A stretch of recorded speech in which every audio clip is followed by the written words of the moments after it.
आप सभी का इस वीडियो में हार्दिक स्वागत है। आज हम इस वीडियो के अंतर्गत छायावाद की आधार स्तंभ महादेवी वर्मा जी के विषय में जानकारी प्राप्त करेंगे। महादेवी वर्मा जी का हिंदी साहित्य जगत में विशिष्ट स्थान है।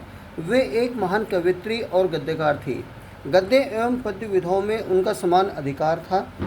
महादेवी वर्मा जी से संबंधित महत्वपूर्ण तथ्य हैं। इनका जन्म 26 मार्च 1907 ईस्वी में फर्रुखाबाद उत्तर प्रदेश में हुआ था। 11 सितंबर 1987 ईस्वी में इनका देहावसान हो गया था। ये आधुनिक हिंदी साहित्य के छायावाद युग की आधार स्तंभ हैं। छायावाद के 4 प्रमुख आधार स्तंभ रहे हैं: जयशंकर प्रसाद जी, सुमित्रा नंदन पंत जी, सूर्यकांत त्रिपाठी निराला जी और महादेवी वर्मा जी। महादेवी वर्मा जी को आधुनिक युग की मीरा कहा जाता है। क्यों कहा जाता है? क्योंकि उनके काव्य में वेदना, करुणा, विरह, रहस्यवाद, प्रकृति और आध्यात्मिक अनुभूति की प्रमुखता मिलती है। वे कवयित्री होने के साथ साथ निबंधकार, संस्मरणकार और उत्कृष्ट रेखा चित्रकार भी थी। वे प्रयाग महिला विद्यापीठ से लंबे समय तक जुड़ी रहीं और महिला शिक्षा के क्षेत्र में उन्होंने बहुत ही महत्वपूर्ण योगदान दिया। वे प्रयाग महिला विद्यापीठ में प्राचार्य के पद पर बहुत दिनों तक कार्यरत रही। 1956 ईस्वी में सरकार ने उनकी साहित्यिक रचनाओं से प्रभावित होकर के पद्म भूषण की उपाधि से विभूषित किया। 1979 में साहित्य अकादमी की फेलोशिप पाने वाली ये प्रथम महिला लेख कवयित्री साहित्यकार बनी। 1982 में ज्ञानपीठ पुरस्कार इन्हें मिला है यामा कृति के ऊपर। 1988 में इनको पद्म विभूषण से सम्मानित किया गया, लेकिन यह सम्मान इनको मरणोपरांत मिला था। इनकी प्रमुख रचनाओं में है काव्य संग्रह में निहार, रश्मि, नीरजा, शांतिगीत, दीपशिखा, यामा, संधिनी, सप्तप्रणा। गद्य की प्रमुख रचनाओं में है अतीत के चलचित्र, स्मृति की रेखाएं, रेखाचित्र, पथ के साथी, संस्मरण, मेरा परिवार। संस्मरण रेखाचित्रात्मक गद्य है। श्रृंखला की कड़ियाँ, ये निबंध है इनका। श्रृंखला कड़ियाँ निबंध है। विवेचनात्मक गद्य, साहित्यकार की आस्था तथा अन्य निबंध, संकल्पिता, क्षणदार। महादेवी वर्मा की जो प्रमुख रचनाएं हैं उनके आधार पर हमने यहाँ पर 10 क्वेश्चन आप लोगों के लिए तैयार किए हैं। महादेवी वर्मा के निम्नलिखित काव्य संग्रह का सही कालक्रम कौन सा है?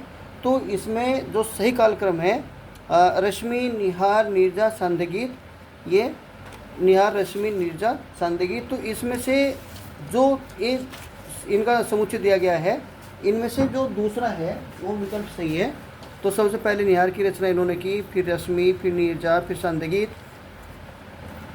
यामा किसकी प्रसिद्ध रचना है? तो महादेवी वर्मा जी की है। श्रृंखला की कड़ियाँ मुख्यतः किस विधा की रचना है? तो ये निबंध संग्रह है। निम्नलिखित में से कौन सी रचना महादेवी वर्मा की रेखाचित्र कृति है? तो ये हमारी अतीत के चलचित्र है। स्मृति की रेखाएं, स्मृति की रेखाएं किसकी लिखी हुई है? ये महादेवी वर्मा जी की लिखी हुई है। निम्नलिखित में से कौन सी कृति महादेवी वर्मा के संस्मरणात्मक गद्य से संबंधित है?